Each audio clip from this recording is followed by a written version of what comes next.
Hello again and welcome back to Illegally Cited. This is Jesse and I am back for a quick channel update video, but there's also a couple of other topics I wanted to touch on as well. I know I already did one of these videos in March, but it's been a busy month and there's one topic in particular that I feel like I finally have to say something. I want to let people know kind of what's going on because it could be something that may affect you at some point in the future, as it is where I live. So before we get into all that, just your quick spiel. Thank you to everyone who has been supporting the channel and my work in general. Please, like and subscribe and all that stuff that people always say. If you are new to the channel, I do unlock videos Monday, Wednesday, and Saturdays, sometimes more frequently if something's, really specific happens or there's a topic I just have to talk about. Everything is divided into playlists, so hopefully just check that section out and you'll find something hopefully that will be of interest to you. As far as upcoming content, there's of course games coming out constantly. Several games have come out in the last week or so that I do not own and that I may not be able to get around to for quite some time just because of like so many other things on my plate right now, and I don't, I haven't purchased them. I haven't gotten a key for them. Like I said, most things on this channel, probably 90% or more, I pay for myself. All the games that I cover, for the most part, I buy them myself and I play them and I will cover them. So there's been I forget what it's called, Rise of the Ronin, I think, from Team Ninja. I want to kind of look at that at some point. There's what was the other one? Dragon's Dogma 2.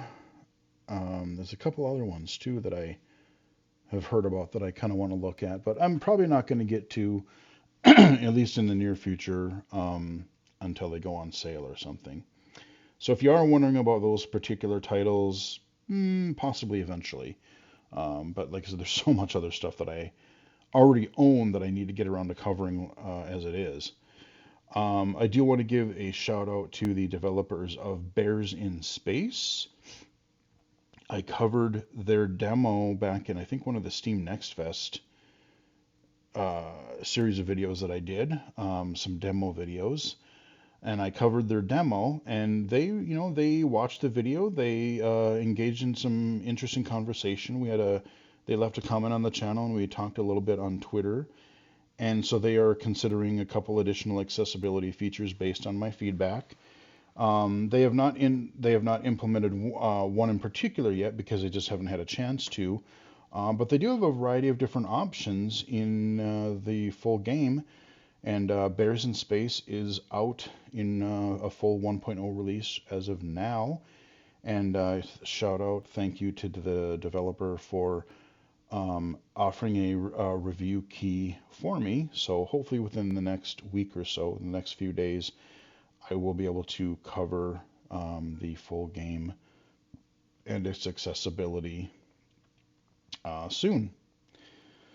So I'll talk more about that in that video. But yeah, looking forward to covering it because it is a humorous first-person shooter that's got a lot going for it. The weapons, the humor, just in general, it's a cool-looking game. Again, lots of other games, tech always coming out all the time, and so on. So that's, like I said, the channel is not going to be slowing down at all. It's we're going to have videos every Monday, Wednesday, Saturday. There's already videos I've already recorded. I always like to record whenever I can. So if I have a technical issue or if I get sick or something, things can just continue and you guys won't even know the difference. So the videos will just keep on coming. So I want to talk about a few of there's been again a few tech and gaming conferences in the last week or so. But before I go into that, I want to touch on a really important topic, especially for me in where I live right now. But it could definitely affect you in the future.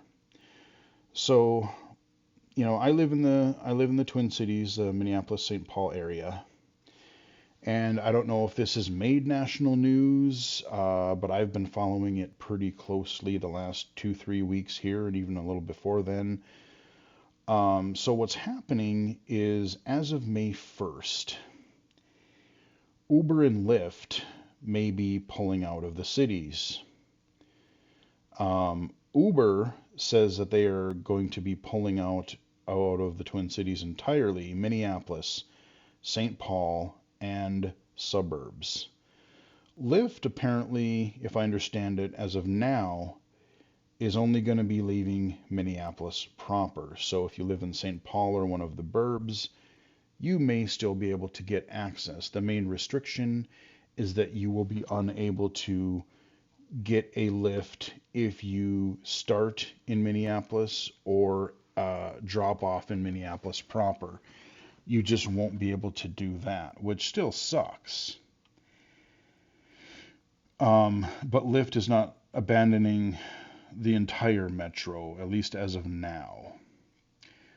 So the whole thing, again, I've retweeted and shared a few posts on this on Twitter/X. You can, follow like some local sites for that, or you can, look at some of the posts I retweeted.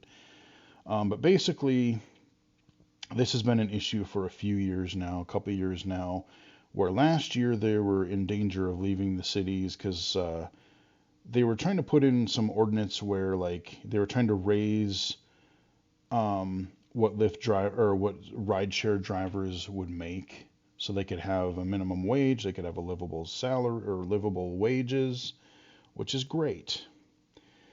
But then the rideshare companies were pushing back to saying, there's a balance between raising the prices to a certain level, to where the drivers can still make enough money, but that ride fees won't double for customers, so that the cost to the rider, the consumer, doesn't exponentially go up. So they tried to put in an ordinance like a year or two ago. It got vetoed, and at least as far as availability, life was good. Uber and Lyft didn't pull out. Well, this year, they introduced something similar. The mayor of Minneapolis vetoed it, but the council overrode the veto, and so now we have the situation that I just described. Uber is planning to pull out of the entire metro May 1st. Lyft is planning on pulling out of Minneapolis as of May 1st. And who knows what might happen from there. So since then, there has been like a lot. It seems to be a pretty popular issue because it seems like a lot of people on both sides are trying to contact the Minneapolis Council, the governor, the mayor, all kinds of stuff. So one of a few things could happen. Things could go as they are now, and these rideshares may pull out of the cities. Another thing that could happen is they could go back and do a little bit of negotiating. Apparently, there are some people in the council committee group, whatever, that are like, maybe we should maybe think about negotiating instead of just making our decision kind of in a vacuum. What a novel idea. Because again, so what they're saying is, like, Uber and Lyft are saying that there is a compromise between what your proposal was, so it might be a little bit lower of a base, like a base hourly wage that would still meet the minimum wage requirement, but also not gouge the consumer. So there might be some negotiation that could happen with that. The other thing that could happen is the governor and their team could introduce some sort of a bill that would override or supersede the Minneapolis ordinance to say, hey, we don't want these services to pull out of the Twin Cities and potentially other areas of Minnesota. So why don't we try to make a more fair override bill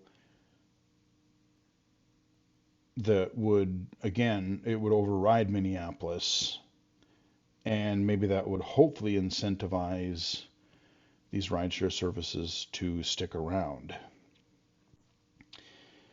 Now, another thing that could happen is we could have, I guess there are several other rideshare services. I don't really know what they are. I mean, Uber and Lyft are by far, I think, the most common. But I guess other big cities have had a few other. They've had a few other rideshare services, and they might come into the cities, but that takes time as well. So who knows how long it would be before they became available? Who knows how long it would take for enough drivers to sign up for the service so that we would have enough people to once again drive those?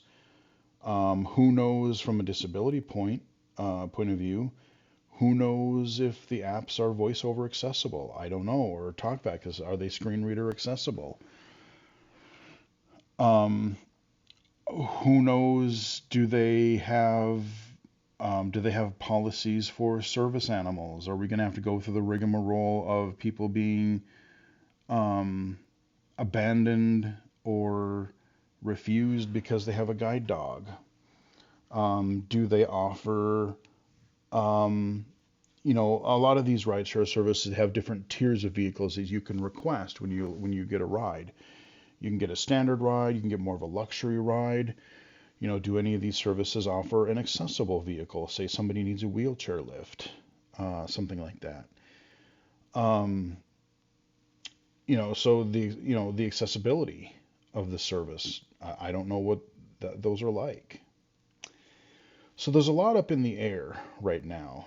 And the reason I want to bring this up is because, yeah, this is happening in, one city right now or a couple of cities right now, where I live, and it's relevant to me. But also, like I said, no matter how this goes, other cities around the country or around the world can take a look at this and, based on what happens, if Uber and Lyft do pull out, maybe other cities will do something similar, and the trend could continue.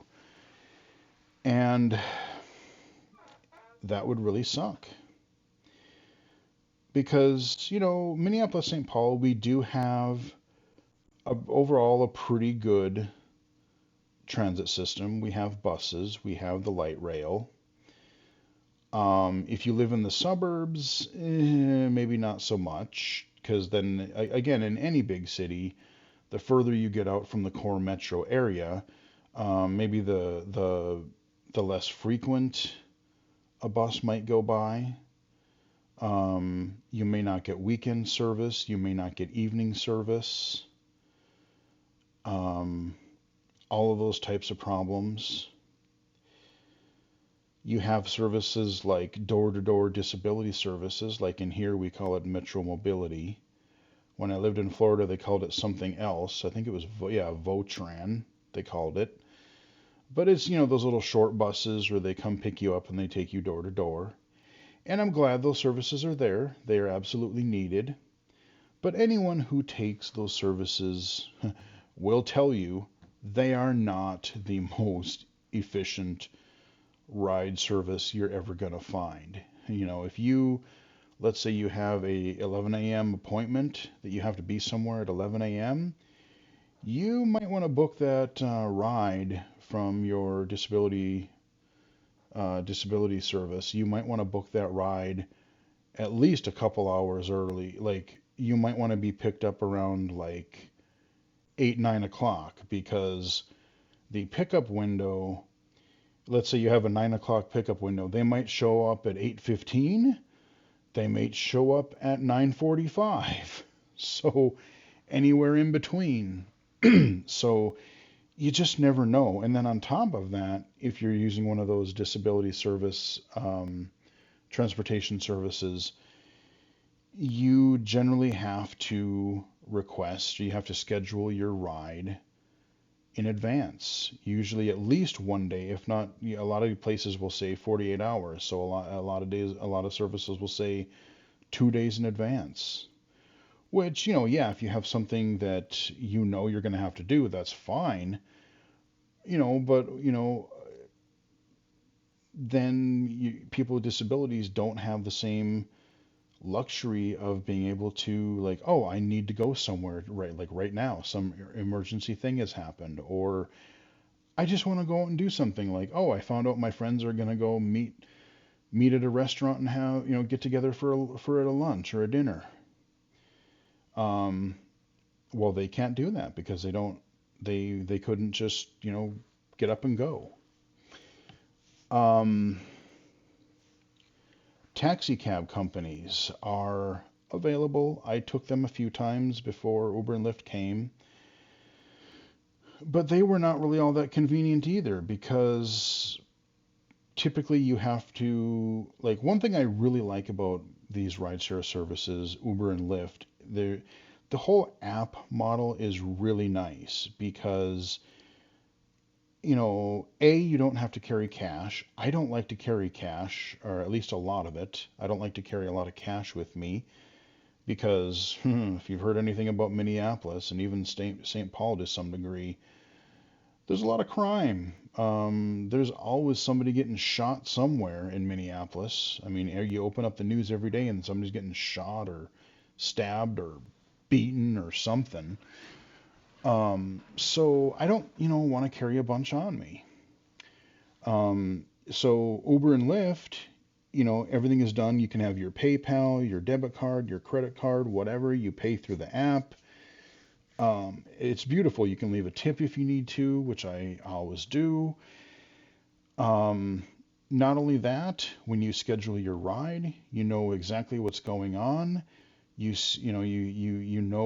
It tells you who your driver is, their rating, what kind of car they're driving. It tells you how far away they are. Oh, they're 10 minutes away, they're 7 minutes away, they're 2 minutes away. You know exactly what's going on. I used to go to a lot of concerts, and I might be able to get a bus to the concert, but the night services wouldn't run to where I lived anymore. So I would often end up taking a cab home. Well, that was okay, but then what would happen is I would get outside after the concert, and then I would call the cab. They would hopefully say, oh, maybe there is somebody available, maybe there isn't, who knows. But if somebody was available, they would say, okay, we'll have them come get you. And there were times where I would be waiting out there for a half hour, 45 minutes, even over an hour.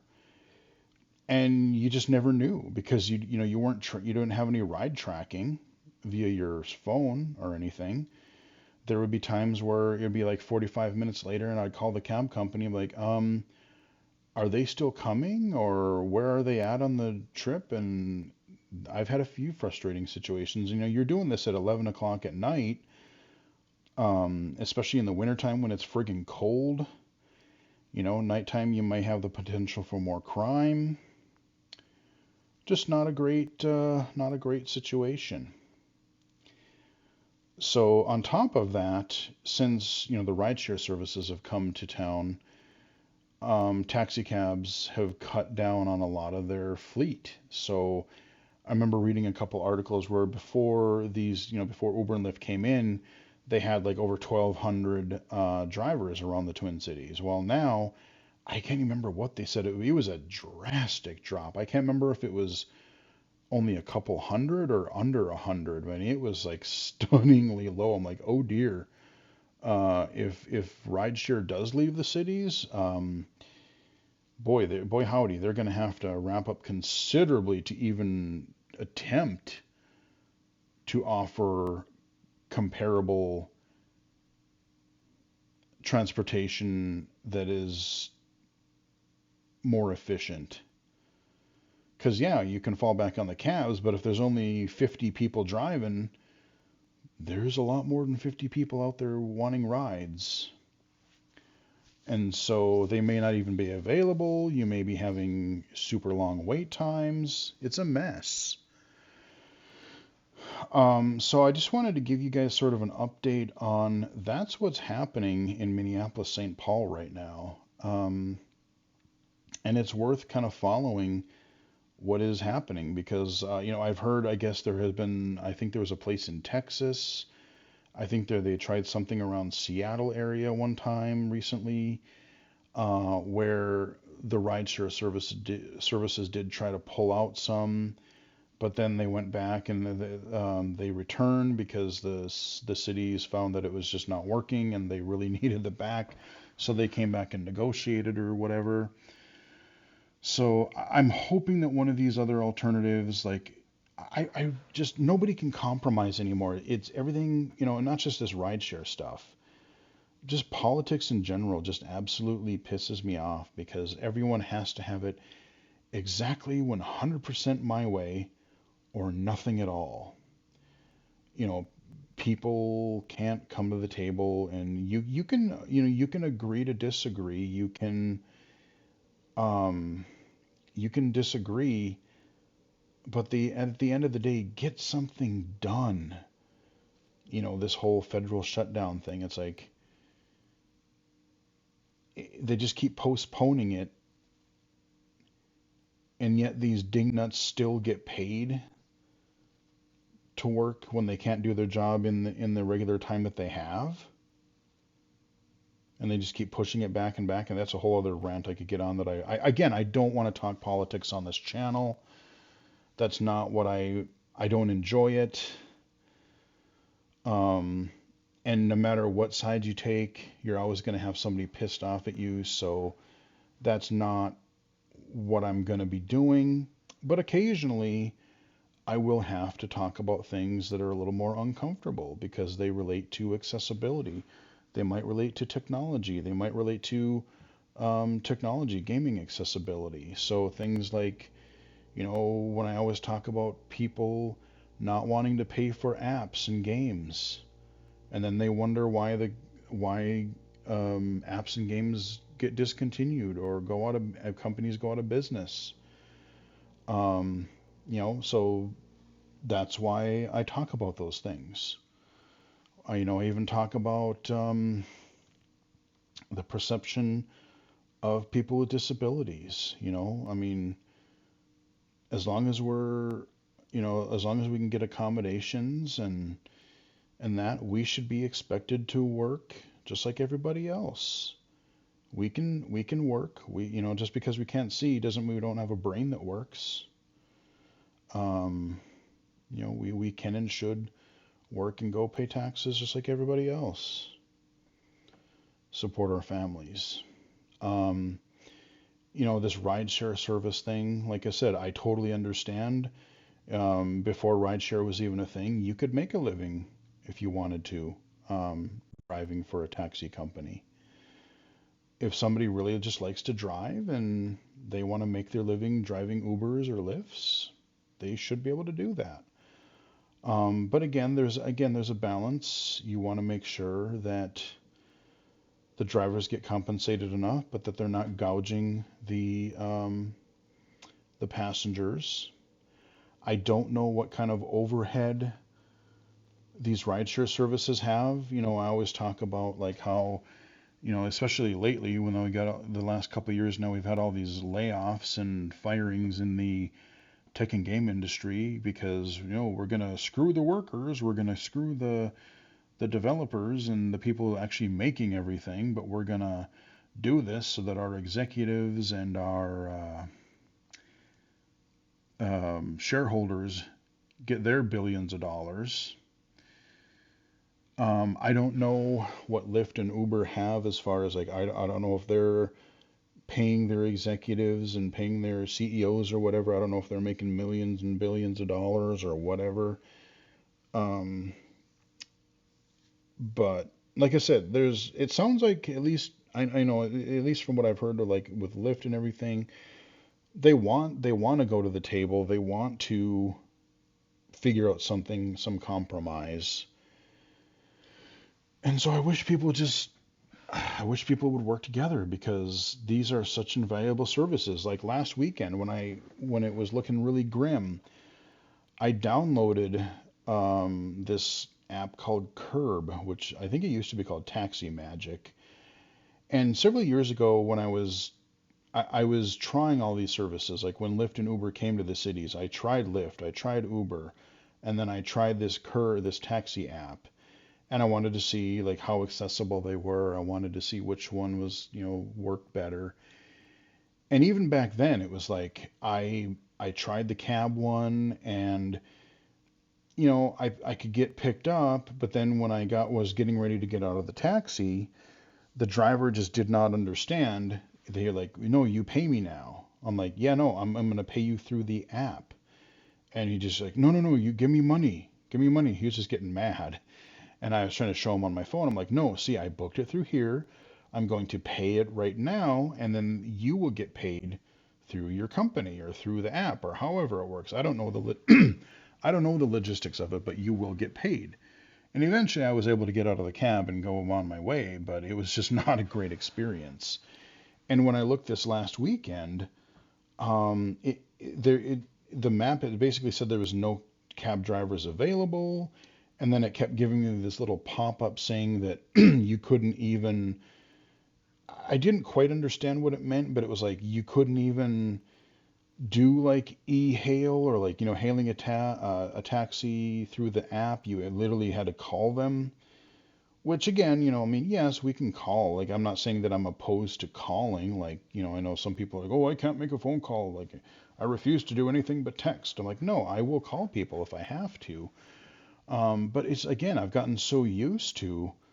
It's not so much that I don't want to make a phone call. It's that I love the ability to schedule or to book a ride and see right where they are, and not have to wonder, am I going to be waiting 5 minutes? Am I going to be waiting an hour?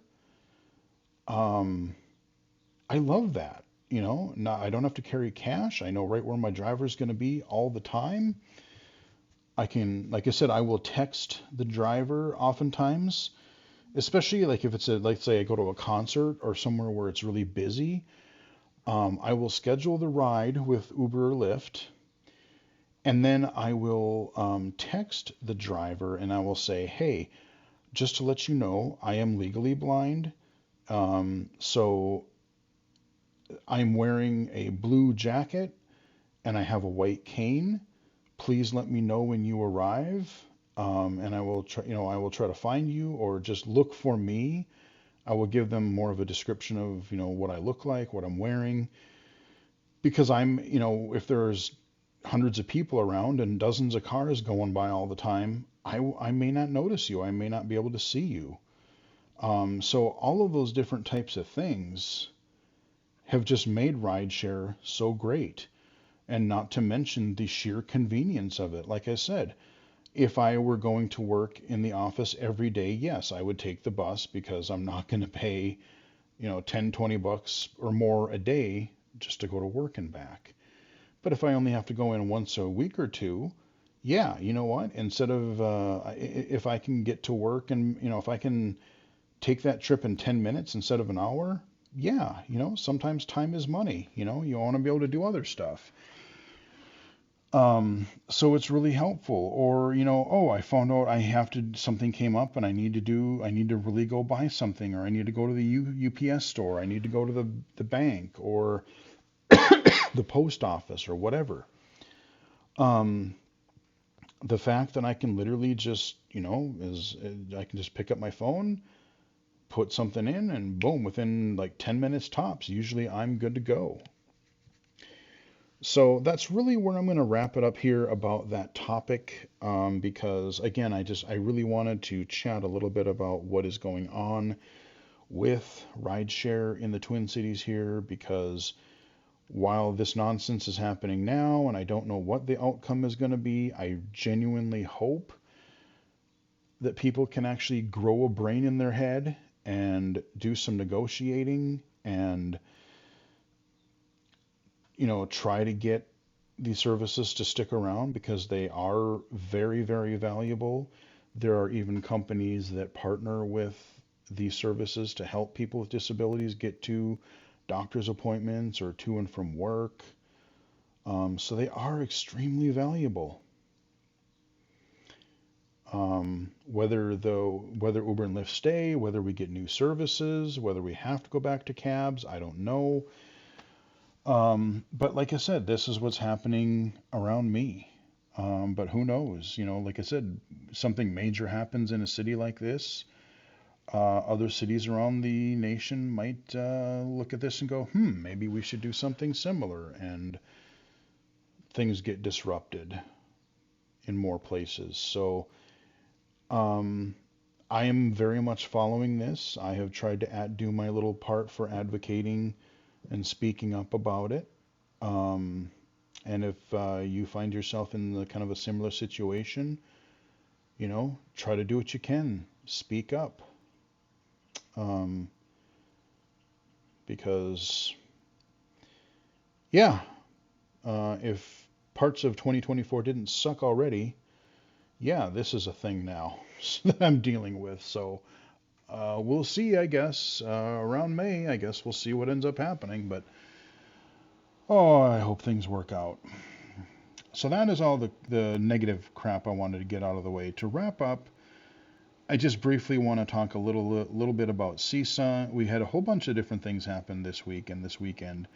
We had CSUN, the Assistive Technology Conference in California. We had the Game Developers Conference also.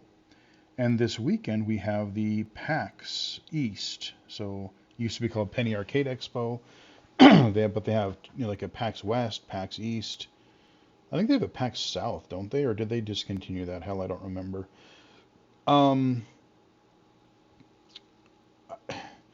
If there's one thing I'm sort of disappointed in, as far as CSUN goes, it's an awesome conference. Like, I've been there a couple of times. And for a few years there, we were getting pretty quick, pretty solid coverage via podcasts or quick articles, just like, hey, this is what's out there. But the last couple of years, we really haven't seen all that much. And if we do, it's quite a bit later. Like, I don't know whatever happened to Blind Bargains. I'm kind of sad. Blind Bargains used to do a really good job of covering things. Now, getting their podcasts out, they might be a few weeks, after the CSUN conference, but they would get out fairly quickly. But I don't know. I think Blind Bargains is dead. If it's not, they don't even do regular episodes really regularly anymore, so I'm not sure. Blind Abilities has done a couple so far, but there really hasn't. I haven't heard a lot of news about what's happened at CSUN, like what new apps, what new hardware, software. Of course, you can count on your Freedom Scientific updates. You're going to have your Zoom Text, your JAWS, your Fusion. They're going to have some updates this fall, and of course, that's going to be a thing. We did hear about an Orbit 20 and 40 cell QWERTY Braille displays.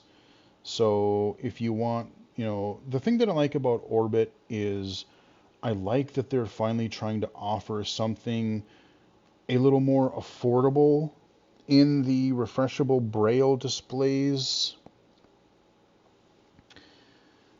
because your 40 cell display alone, you're generally looking at least $3,000, and they're even a little bit more expensive. They're around $3,200 now. I like Orbit because they're offering, it's a little bit different. but at least they're trying to offer something that is more affordable. And then you combine that with NLS and their Braille e-reader program. Depending on what state you're in, they have a couple different available models. But I love the fact that, hey, you know what? It's a 20 cell display. Okay, people might want a 40 cell, but hey, if you can get a 20 cell for free and still be able to read and use it with your smartphone or your computer, as a Braille display, that's huge. That's huge. People wonder why Braille literacy is so low. Well, did you ever think it's because of how damn expensive it is to read and write? So I'm glad that things are coming out like this.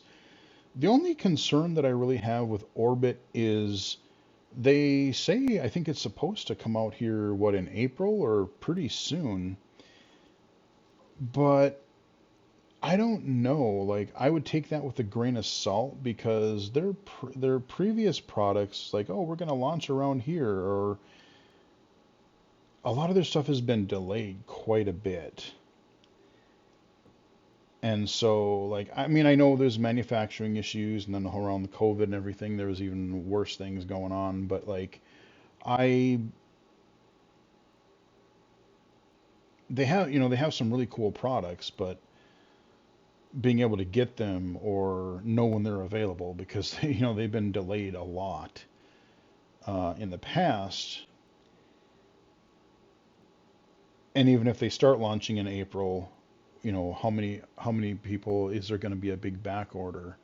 How many devices are they going to be able to manufacture to meet the demand? I have no idea. But I'm just thinking, that's kind of a thing that could happen. The other Braille display that I have heard of anyway is HIMS is also making their new display. It's called the Emotion, I guess, which is kind of a weird name. I can't say that I really like the name, to be honest with you. I mean, it's not near as bad as when AI Squared tried to make a CCTV several years ago, and they called it the I Love You. Oh, God! I mean, they shot themselves with that name. That name was just terrible. Like, you couldn't say that, and you couldn't say that name with a straight face. I Love You. Come on, guys, really, really. Yeah, that didn't last. Um, but the Emotion, I mean, it seems like it's pretty comparable to most of your other displays. USB, 5 Bluetooth connections, basic note taker built in, or notepad, use it as a Braille display, yada yada. Seems kind of like a replacement for something like the Braille Edge, which was a pretty decent display back in the day. And then of course you have all of your multi-cell or multi-line displays that they're working on, and I haven't heard really much about what's happened with them or what people saw at CSUN there, but potentially some of those are going to start coming out here hopefully soon. I'm sure there's always new CCTVs. Again, I haven't really heard anything. And I thought with the whole AI buzz, I was thinking we were going to hear lots of either new apps or updates to apps. I do know that Ira, I guess, is adding an AI feature to their app. I did check the other day. It's not out. I guess they said they're going to be rolling that out in the next few weeks. So if they do, Ira, think about how I love Be My Eyes, and Be My AI is just fantastic. But Ira, they're doing kind of a similar thing. Ira, you have to pay for. But they have switched. They have opened that up a little bit more recently to where, you can get if you have a quick task you need to do, you get 5 minutes a day for free. They've got different plans, and then they also have different location-based. They have different location-based bonuses where, like, if you're in a certain place that is partnered with Ira, you can get service in that, like airports or Walgreens, or like I said, there's a whole bunch of them now.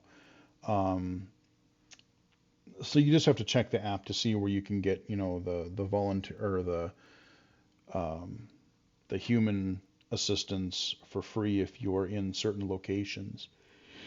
But now on top of that, they're adding this. I can't even remember what they call it, but basically the AI agent, the AI assist in their app. So that's going to be coming out soon. And I am genuinely curious to see what that's going to be like. If I'm able to, I will definitely try and cover that on the channel when it happens. Um, so there is that, but again, I'm just curious. I thought I would see a lot more things about AI because that's where everyone is flocking right now. I know that Jaws is starting to use it, I guess. Haven't really looked at that yet. But honestly, I'm trying to think if there's anything else. I know there's a couple mobility aid type of things. There's like this. I haven't seen a picture of what it looks like, but it's like this little. It's not a cane, but it's like this thing on wheels that you hold in front of you, and it kind of guides you um, around obstacles, and you can have it like find doors and stuff. I don't remember the name of it, but I've heard a couple of interviews about it. I mean, it sounds potentially interesting, but at the same time, it's one of those things where I definitely want to see it because there's been a lot of weird mobility aids that are like, this is maybe not what people need. And I guess this company has been working with blind and visually impaired people, so they have been consulting with blind and visually impaired people. But like, there's been products in the past where it's like, you you just kind of clearly you just assumed what blind people needed, didn't you? You really didn't do a lot of thought into this. But so there's some mobility aids that I can't speak about because I have not seen them. But I know there's a couple of those. But honestly, CSUN, and maybe there is a bunch of stuff out there, but I have not actually heard much on Twitter or social media in general.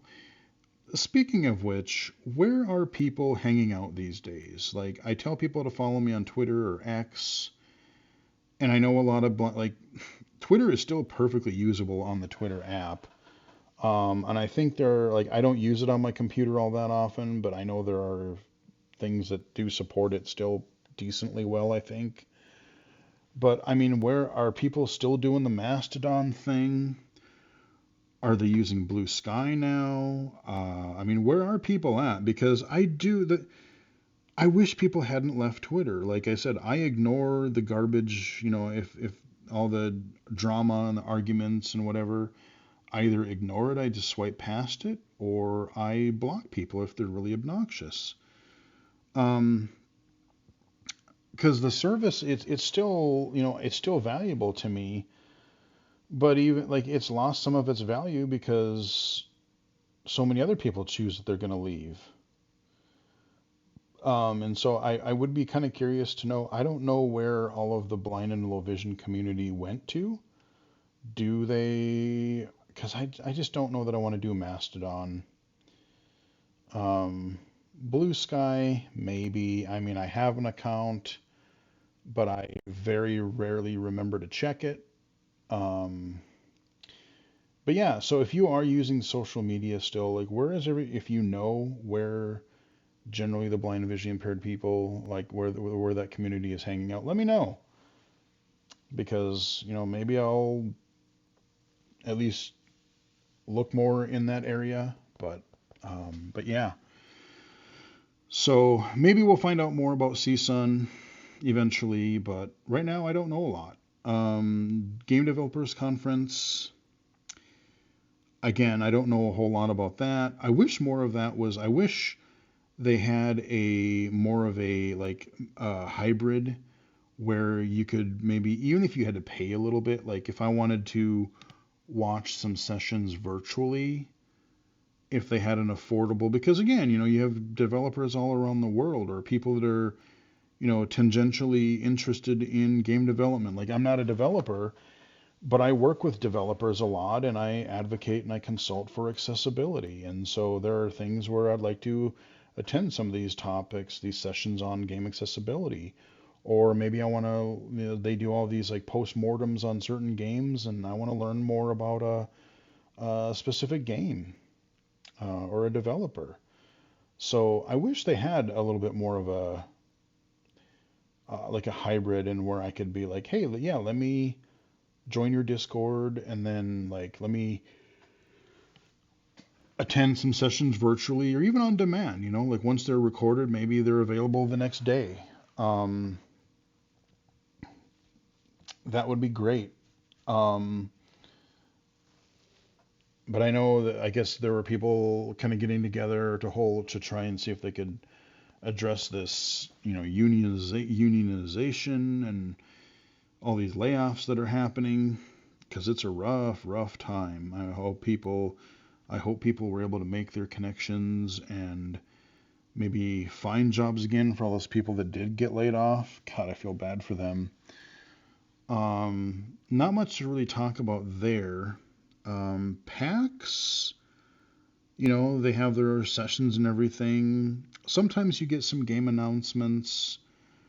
I haven't really heard of any surprises yet. That doesn't mean they won't. I think Friday and Saturday are their main 2 days. I think they started on Thursday, but I think a lot of PAX is like you get to see if it's kind of like a more consumer E3 where it's like, oh, I can go see a lot of these indie games and stuff, and I can play them in different booths and chat with developers and try their indie games, and some AAAs are there as well. But yeah, I mean, it seems like a cool time. Um, I am looking forward to seeing. I don't know when it starts live, um, but if nothing else, watching the archive of the Giant Bomb one because it sounds like they're gonna be. They always do some weird shenanigans at these types of packs and things like that. So it sounds like Dan's got some really weird stuff happening there. So I'm kind of curious to see what that's gonna be. But I don't really have a lot of announcements, a lot of games that I've heard about. It's not like an E3 type of thing or a Summer of Gaming. I guess there has been a few like showcase events, but nothing super. Like nothing really stands out that I really have to mention. But so yeah, it's been a busy week. Microsoft has had a Surface event, I guess, on the 21st. They announced some new Surface tablets and laptops, but they're more for business. They're going to have another one, I think, more for consumers in May, so I don't know what that's going to be like. Of course, we have the Game Accessibility Conference in April, yeah, the European version, so register for that if you have not done so already. I will be there virtually. We have whatever the Summer of Gaming or Summer Game Fest, whatever the heck you want to call it, in June. We have WWDC. Again, there's talk about Apple really being invested in AI this year. I don't know. We'll see. So yeah, there are things coming up, but the channel will be continuing to go, continuing strong here. So yeah, plenty to look forward to. Hope you guys enjoyed the video. Give it a like if you did. Follow me on Twitter at BGFH79, twitch.tv/illegally-cited, illegally-cited.com, and right here on YouTube. Until next time, I will chat with everybody again later.